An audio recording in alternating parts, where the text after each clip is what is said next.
the warrior hammock, okay? Watch your step as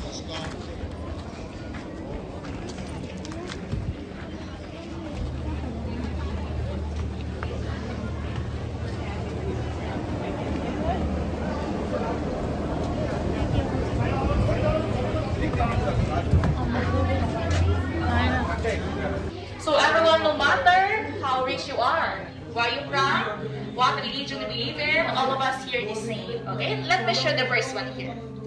Okay, so everyone, the other elements. You can see the picture of animals and the forest.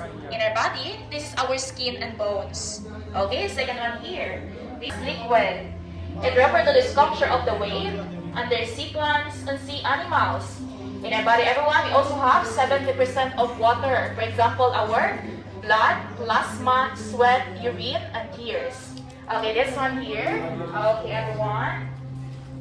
So this is the element of fire, okay? Or you can see the picture of dragon breathing a fire. In our body, we also have element of fire. For example, our energy, body temperature, and emotion. Okay, last one on that side. All right, over there. So that is the element of breath. Represents the breath of our life. So you can see the picture displaying of the movements of the leaf.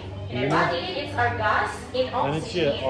So everyone, those are the four classical elements made us human, equal, and balanced, which is first truth. Now, let's go to the words first signature. Okay, ready with your please. Okay, everyone, the right side is given a brief information. Okay, maybe 2 minutes only. Okay, let's go right here. Okay, let's just copy everyone. Okay. Okay, right here, please. And because it's under construction.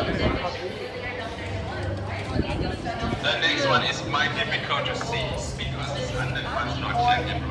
Look at it. So that means we're boxing together, they didn't put it together. Okay, so that one is